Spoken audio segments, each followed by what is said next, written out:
Welcome back to Sports Kathi. With me is Rohit. Let's talk about the most consistent and the best team in Europe over the last 5 years, Manchester City. Now, though they have looked to play the best football over the course of a season, they have managed to bottle it every year in the Champions League. Surely they're not doing it this year, right? What do you think?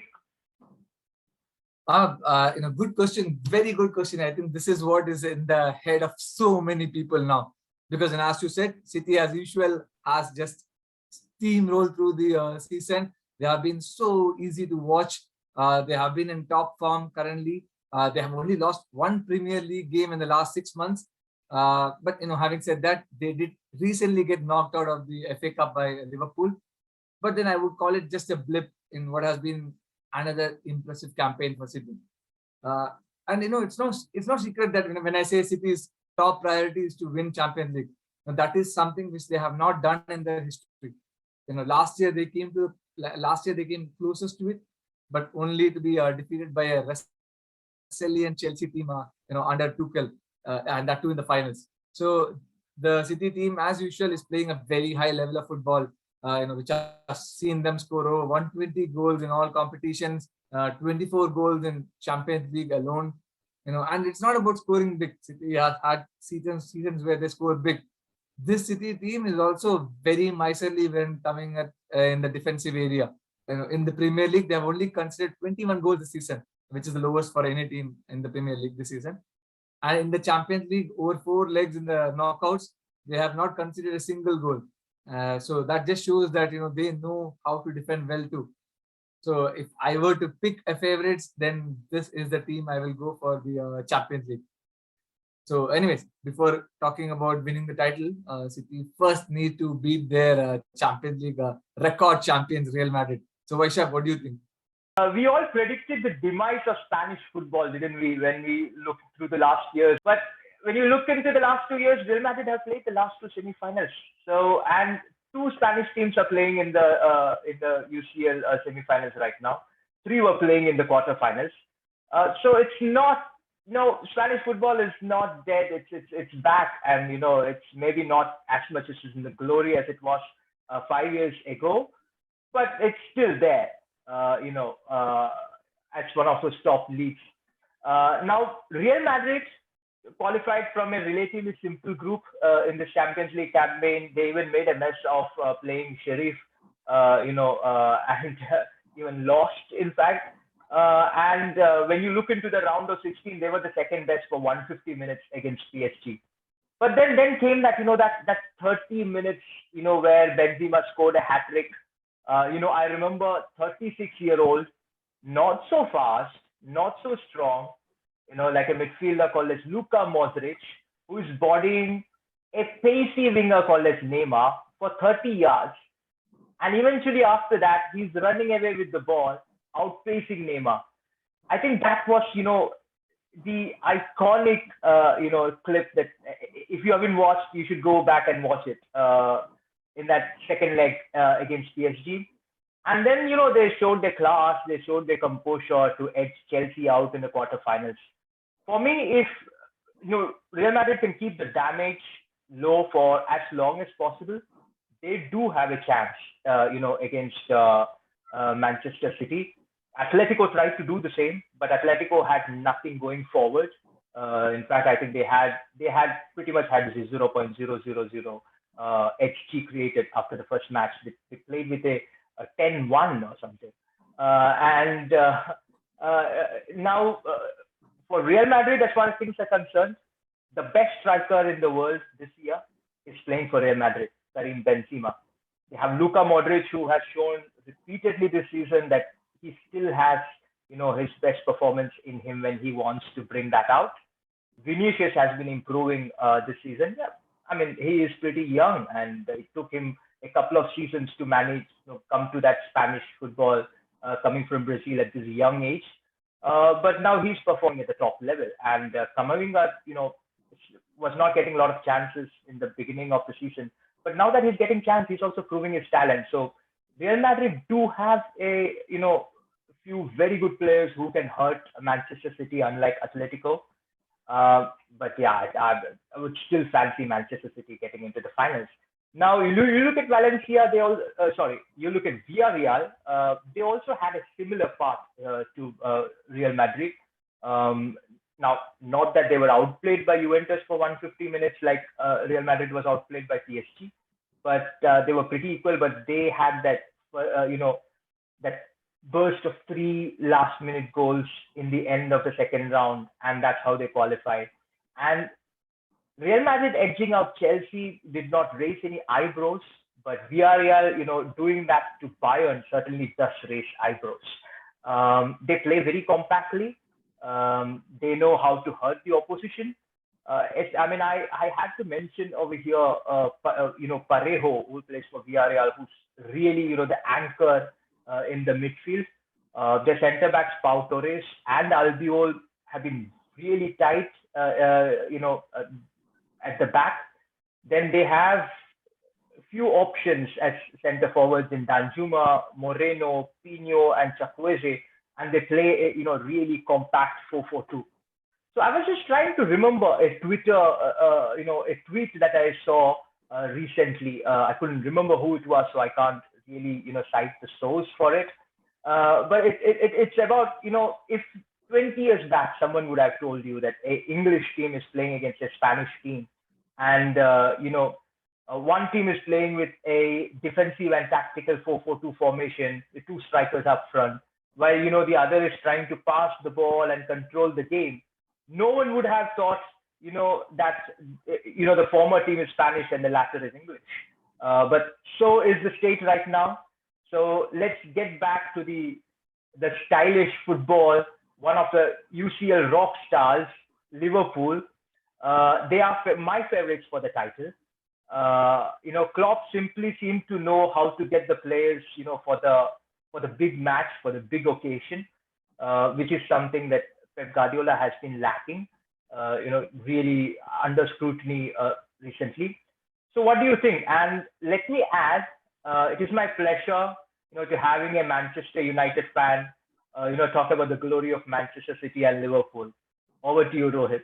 Yes, as much as I hate to talk about the greatness of these teams, it's really a pleasure to watch them play these days. I have to say that the level of football and display is spectacular. The City versus Liverpool match that concluded recently, was a real example of that. With all I talked about how good City has been, it's Liverpool who has been the team of the season so far. They have already won the League Cup, into the finals of the FA Cup, beating Manchester City, and is only 1 point behind City in the title race. So, Liverpool has not lost a Premier League match this calendar year, and the only loss in all competitions this calendar year, was against Inter Milan, where they already had a pretty much secured tie going into the second leg. So on form, they are the team to beat. When we think about Liverpool, the talk is always about if you stop Salah and Mane, then Liverpool can be shut out. But then there comes Jota this year. Earlier this year, Jota was a sensation. He was scoring more goals than Mane was scoring.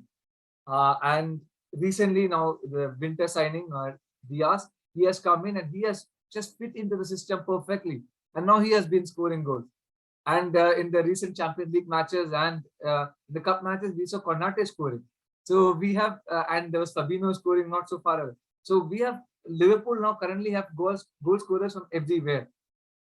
They were talking about Salah having a dry patch. Salah just scored 2 goals in the previous match against Manchester United. So I think Liverpool is functioning like a well-oiled machine. And then we had talked about what is Klopp's philosophy in one of our previous podcasts when they had won the title then. So we don't want to go in detail of that, but this might be their peak, and they want to maximize that peak. That is something which would be under, or something which even the Liverpool players and the talk in Liverpool will be about. Because we know and we have been hearing about that Salah might be moving away from Liverpool at the end of the season. Mane, Virgil van Dijk, Firmino, I think they are past their peak. When I say past their peak, just crossing the peak. Even though, as I mentioned, Diaz and Jota and Konate all have come in and we know what they're capable of, for me, this might be the peak for Liverpool. And that would add an extra pressure on the Liverpool team, because as of today, they have only won one League Cup in last year and a half or 2 years, chasing history, becoming the first English team ever to win a quadruple. These are not easy tasks to compete against. These are not easy pressure to be against. Yes, you rightly mentioned Klopp does extremely well in this big moments, but this is where it can really see what Liverpool is made up of, and whether they can complete this rare occasion of completing a quadruple or even completing a treble. Let's see what Liverpool can do it or not. So that's why I do not want to say who the favorites is going to be. Debating whether it's Liverpool or City is going to be a very big task. But for me, going against this historic moment is might be a bit too much for Klopp and the Liverpool team. And for this reason alone, I believe City might be in a slightly better position as they are competing in less competitions and less under pressure. So for me, City would be slightly ahead of Liverpool, but this debate can go on forever. Let's now move on to Europa League football. As an ex-United manager, now managing West Ham United, the only only Premier League team that's there in Europa League, I do have some emotional, sentiments towards the West Ham team there. West Ham has played good football through this season. They started off really well, but then I want to mention this point. Unlike Liverpool and City, West Ham currently have been in a very poor run of form. They have won only 2 of their last 6 league matches, and even though they did beat Lyon convincingly in the quarterfinals, I fear their form is dipping at the wrong moment for them. West Ham has been recently being carried by Bowen, who has been their best player this season. He has been the leading goal scorer and assister in the league, leading goal scorer throughout the entire season for them in the cup and league combined together. So it has been Bowen who has been performing for them, and that is a concern for them because their main striker Antonio has not scored a Premier League goal in over 10 matches now, which is not great. And their defense, which was something which Moyes had built upon, the system was relying upon the defense to have it win them the matches. They have not been good recently. So as a Premier League fan, I would want them to move forward, but I don't think I would place my bet on them to go forward any further in the Europa League. Anyways, that's from my side about Europa League. So Vaishakh, off to you. Since you follow German football, you might need to shed some light on how German teams are performing in the semifinals.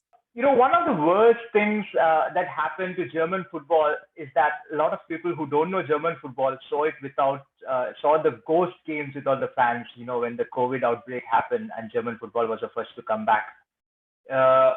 Because one of the big things that drives German football is the passion in the stands, the bouncing terraces that keep chanting for the whole 90 minutes.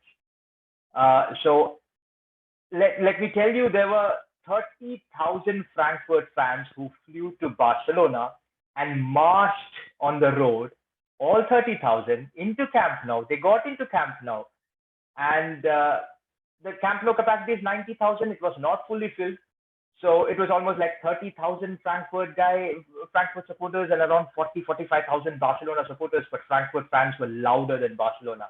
It almost felt like Barcelona is playing an away match at Camp Nou, and they could, outdo Barcelona, and that was a huge surprise for everyone. They to me are like a Pokal team. They are a cup team. In the last 6 years, they have played 5 semifinals.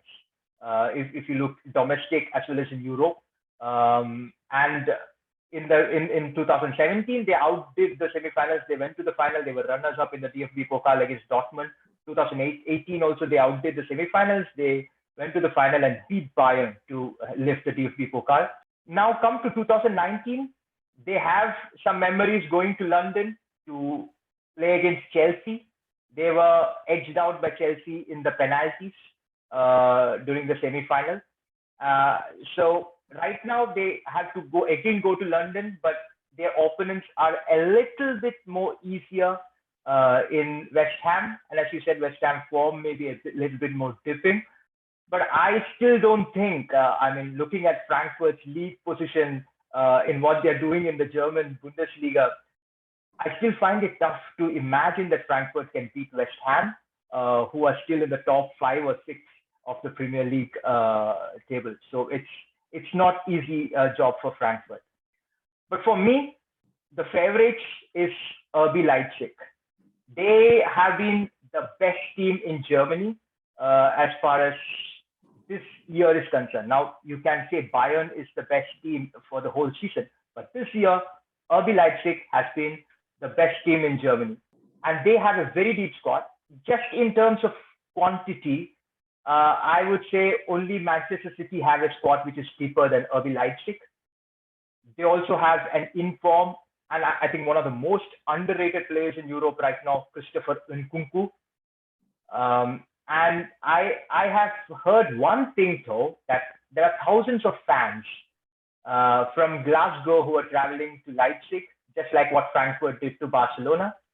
And it would be a great night for Rangers if they can beat Leipzig in Leipzig, just like what Frankfurt did to Barcelona. But I still won't put it past Leipzig for the kind of football that they have been showing recently.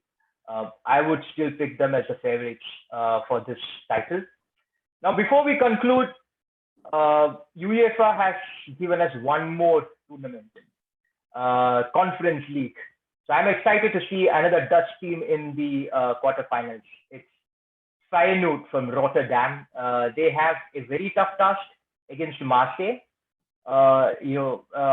People who follow West Ham might remember Dimitri Payet. He's in a top form again for Marseille. He's still a very, really, really a top player.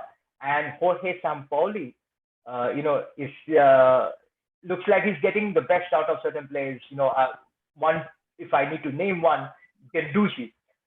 So Marseille is a top team. But on the other side of the semifinals, we have some interesting teams. Roma, who's managed by Mourinho, and after a slow start, Mourinho has started to get some sort of a ground in Roma and controlling the team a bit better. And maybe Mourinho might add one more silverware into his cupboard. It might be the Conference League, the first winners of Conference League. But on the other side, their semi-final opponents are Leicester City, who might also want to win some silverware. What do you think about Leicester City's chances against Roma and maybe Marseille in the final, or Feyenoord? They are having one of the worst seasons in recent years. They are 10th in the Premier League table after having been consistently competing for the Champions League spots in the last 2 years. They are now 10th in the Premier League table with only one win in their last 5 Premier League matches. So that shows that their form also has not been good. To pick out some players and say Maddison has been their saving grace. He has been in very good form since coming back from injury. And I think the team will be looking for inspiration from him to take them to the cup. But having said that, it's a tall task in front of them. Firstly, because in their team they have concerns about injury situation in the back. They haven't found a good, stable defensive, or I would say defensive line itself, because even the right backs are also injured recently. So they don't have a defensive line, to be fair. And then and that is contributing towards their poor form. And also goal scoring up front has been a difficult task for them. Let it be Wadi or Doka or whoever it's been, they have not been able to find consistent scorers. And it has been Maddison who has been actually carrying them. So I don't see them getting past a Roma team that is managed by one of the shrewd managers in world football itself, who knows how to win these matches. I think Leicester City run will come to an end in this semi-finals. But then who knows what? Let's see. Wait and watch. That from my side. You want to predict your Europa League winners by any chance, and the Conference League winners? I think I mentioned it indirectly, maybe, but again, simple. I think you mentioned about Europa League. I think Leipzig is the best contenders by theoretical thing. I would love West Ham to maybe pull off an upset there, but I think Leipzig have mentioned hands down. And Europa Conference League, Roma, I think both of us were mentioning it indirectly or so, but Roma should be the favorites to win.